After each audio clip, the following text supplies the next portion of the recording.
Queridos irmãos e irmãs, queridos ouvintes, hoje nós estamos diante de um texto que nos é oferecido pela liturgia de hoje. Capítulo 15 de São Lucas, versículos de 1 a 3 e depois de 11 a 32. Vamos ouvir. Todos os publicanos e pecadores aproximavam-se de Jesus para ouvi-lo. Os fariseus e os escribas, porém, murmuravam, dizendo: Este homem acolhe os pecadores e come com eles. Então ele contou-lhes esta parábola. Um homem tinha 2 filhos. O filho mais novo disse ao pai: Pai, dá-me parte da herança que me cabe. E o pai dividiu os bens entre eles. Poucos dias depois, o filho mais novo juntou o que era seu, partiu para um lugar distante e ali esbanjou numa vida desenfreada tudo o que possuía. Depois que gastou tudo, chegou uma grande fome àquela região e ele começou a passar necessidade. Então foi pedir trabalho a um dos cidadãos do lugar, que o mandou a seu campo guardar os porcos. Ele queria matar a fome com a comida dos porcos, mas nem isso lhes davam. Então caiu em si e disse: Quantos empregados do meu pai têm pão com fartura, e eu aqui morrendo de fome? Vou partir e voltar para meu pai e dizer-lhe: Pai, pequei contra o céu e contra ti. Já não sou digno de ser chamado teu filho. Trata-me como um dos teus empregados. Então ele se pôs a caminho e voltou para seu pai. Quando ainda estava longe, seu pai o avistou e foi tomado de compaixão. Correu-lhe ao encontro, abraçou-o e o beijou. O filho então disse-lhe: Pai, pequei contra o céu e contra ti. Já não sou digno de ser chamado teu filho. No entanto, o pai disse aos seus servos: Trazei depressa a melhor túnica para vestir meu filho. Colocai-lhe um anel no dedo e sandálias nos pés. Trazei um novilho gordo e matai-o para comermos e festejarmos, pois este meu filho estava morto e tornou a viver. Estava perdido e foi encontrado. E começaram a festa. O filho mais velho estava no campo. Ao voltar, já perto de casa, ouviu música e danças. Então chamou um dos criados e perguntou o que estava acontecendo. Ele respondeu: Teu irmão voltou, e teu pai matou o novilho gordo, porque recuperou seu filho são e salvo. Ele, porém, ficou com raiva e não queria entrar. O pai então saiu e insistia com ele. Mas ele respondeu ao pai: Eu te sirvo há tantos anos. Jamais desobedeci a qualquer ordem tua, e nunca me deste um cabrito para eu festejar com meus amigos. Quando, porém, chegou esse teu filho, que esbanjou teus bens com as prostitutas, matas para ele o novilho gordo? Então o pai lhe disse: Filho, tu estás sempre comigo e tudo o que é meu é teu. Mas era preciso festejar e alegrar-nos, porque este teu irmão estava morto e tornou a viver. Estava perdido e foi encontrado.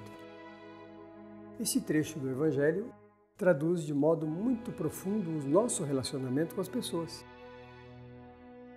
Nós queremos que as pessoas vivam bem do nosso modo, do jeito que nós estamos.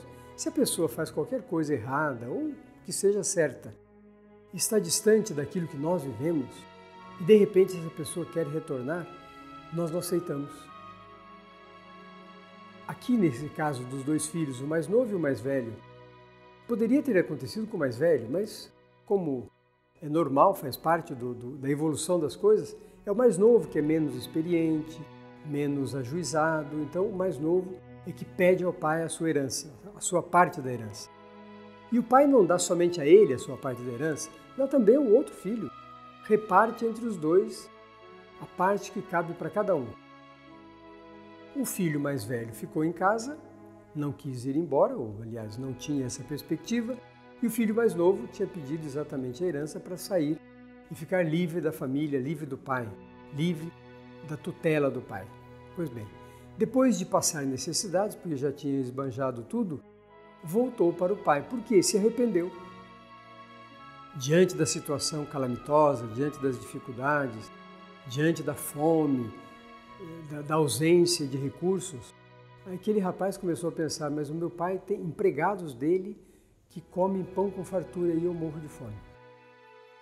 Tomou uma decisão, reconhecer o seu erro, se penitenciar, voltando, fazendo o caminho de volta para a casa do pai, para dizer ao pai, pai, pequei contra o céu e contra ti. Ou seja, declarando a sua culpa, declarando também o seu arrependimento. E o pai lhe fez uma festa. Pois bem, isso tudo estava bem arrumado, mas o filho mais velho, que continuava em casa, naquele momento estava no campo, voltando, viu o barulho da festa, ouviu a música, o barulho da dança e quis saber o que estava acontecendo, ele não sabia. E um dos empregados, não o pai, um dos empregados disse a ele o que tinha acontecido. E ele ficou com muita raiva. E ele disse ao pai, porque o pai foi atrás dele dizendo, escuta meu filho, entra na festa, é o teu irmão que voltou. E o rapaz diz para o pai, esse teu filho, ele não se considerava mais irmão. Então veja como que às vezes entre nós isso também acontece. Se alguém se distancia, faz todas as coisas erradas, depois se arrepende e volta, nós não acolhemos. Aliás, isso na sociedade é característico. O nosso modo de reeducar as pessoas para uma vida melhor, para uma vida boa, ele é um modo violento, de modo que as pessoas que têm que ser recuperadas não se recuperam, se aprofundam cada vez mais no erro. Ou seja, nós não conseguimos encontrar mecanismos, ferramentas, maneiras, pedagogia para recuperar a pessoa para a vida. Aqui nós podemos nos lembrar, por exemplo, da nossa pastoral carcerária. Faz um trabalho enorme para ajudar as pessoas a se reintegrarem na sociedade, mas se reintegrarem como pessoas, como filhos e filhas de Deus, e a sociedade rejeita. Nós precisamos trabalhar mais sobre isso. Nós não deveríamos ter ninguém sofrendo aquilo que se sofre dentro de uma prisão, mas deveríamos ter pessoas sendo recuperadas para a vida, retornadas à vida. Como o pai mesmo disse do seu filho novo, estava morto e voltou à vida, estava perdido e foi encontrado. Que nós saibamos com as nossas atitudes, o nosso modo de pensar e as nossas decisões, saibamos viver o espírito desse Evangelho.